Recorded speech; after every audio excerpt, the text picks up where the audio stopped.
Halo, saya Tricia Benedetta Daryadi. Saya akan menjelaskan mengenai Corporate Social Responsibility. Corporate Social Responsibility merupakan suatu konsep atau tindakan yang dilakukan oleh perusahaan sebagai rasa tanggung jawab perusahaan terhadap sosial maupun lingkungan sekitar di mana perusahaan itu berada. Pada pertemuan minggu keempat, saya akan menjelaskan mengenai pengukuran CSR, kriteria penilaian CSR, masalah dalam pengimplementasian CSR, serta isu pada CSR. Pengukuran CSR variabel pengukuran CSR dalam global reporting inisiatif terdiri dari indikator kinerja ekonomi, indikator kinerja lingkungan, indikator kinerja sosial, indikator kinerja dan cara kerja, ketenaga kerjaan, indikator kinerja kemasyarakatan, indikator kinerja tanggung jawab produk, serta pemasaran.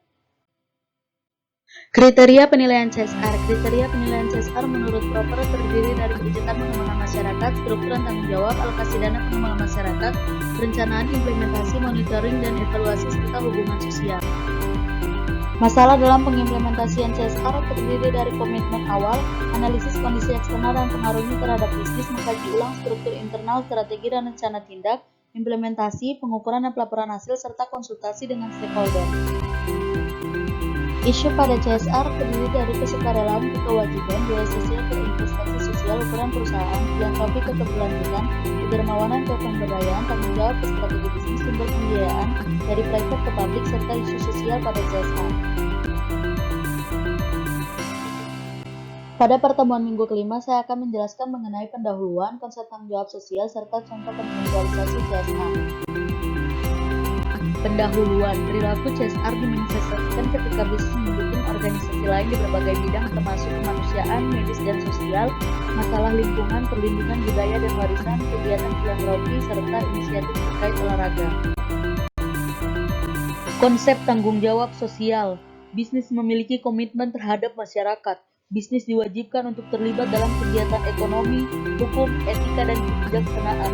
Gerakan sosial yang paling penting adalah hak sipil, hak perempuan, dan hak konsumen.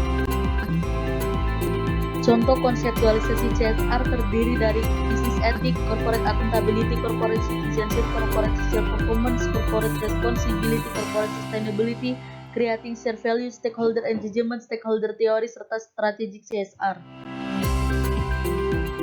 Pada pertemuan minggu ke-6, saya akan menjelaskan mengenai teori legitimasi, tantangan utama komunikasi CSR, serta atribusi pemangku kepentingan. Teori legitimasi menjelaskan perilaku organisasi dalam melaksanakan dan mengembangkan pengungkapan sosial dan lingkungan secara sukarela untuk memenuhi kontrak sosial atau izin untuk beroperasi.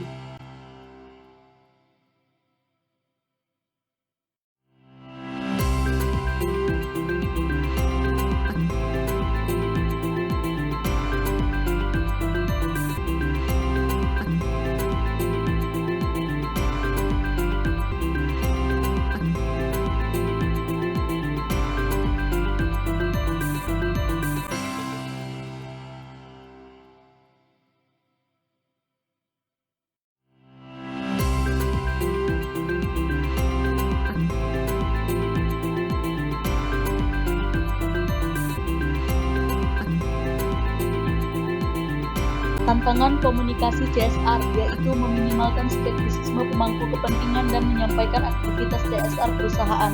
Pelaporan CSR mencakup pelatihan dan kesempatan pengembangan bagi karyawan, konsultasi dan dialog karyawan, kesehatan, keselamatan dan keamanan, dan juga mengukur keseimbangan kehidupan kerja di antara masalah lainnya.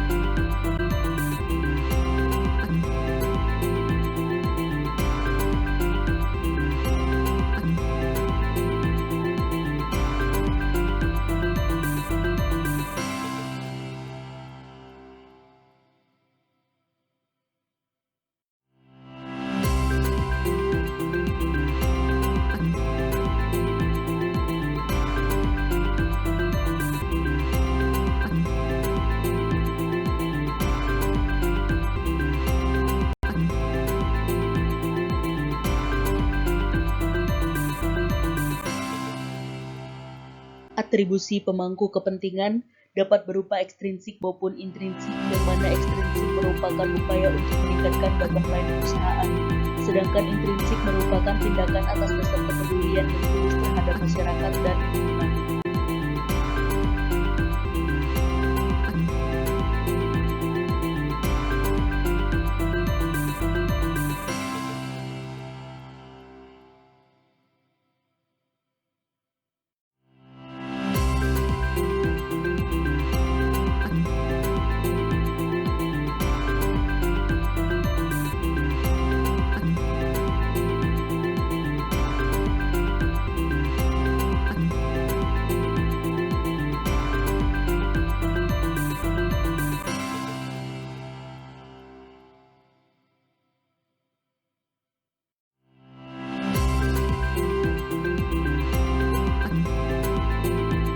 Pada pertemuan minggu ke-7, saya akan menjelaskan mengenai SRI, investasi bertanggung jawab sosial, serta penyaringan investasi yang bertanggung jawab.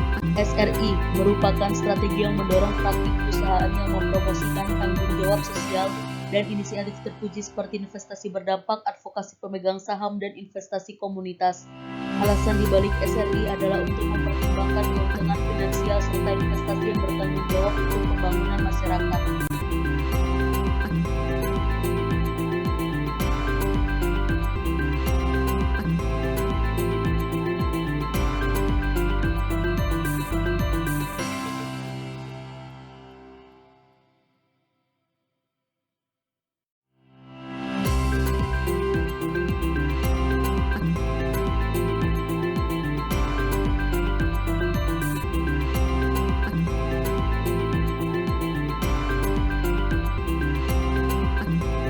Investasi bertanggung jawab sosial terdiri dari pendekatan investasi dampak, investasi positif, advokasi dan keterlibatan pemegang saham, investasi komunitas, serta dana yang dikendalikan pemerintah. Investasi bertanggung jawab sosial terdiri dari pendekatan investasi dampak, investasi positif, advokasi dan keterlibatan pemegang saham, investasi komunitas, serta dana yang dikendalikan pemerintah. Investasi bertanggung jawab sosial terdiri dari pendekatan investasi dampak, investasi positif, advokasi dan keterlibatan pemegang saham, investasi komunitas, serta dana yang dikendalikan pemerintah. Investasi bertanggung jawab sosial terdiri dari pendekatan investasi dampak, investasi positif, advokasi dan keterlibatan pemegang saham, investasi komunitas, serta dana yang dikendalikan pemerintah.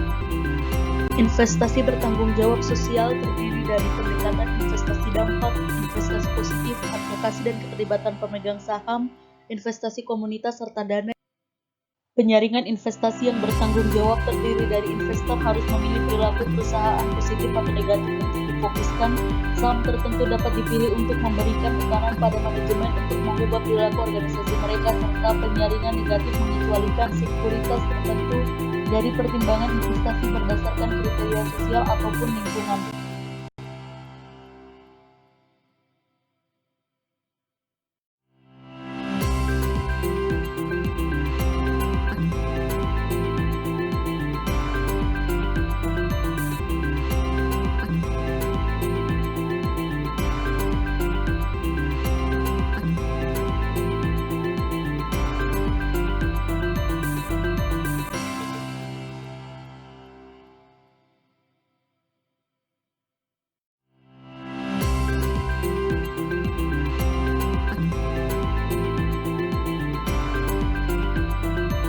Sekian penjelasan mengenai corporate social responsibility.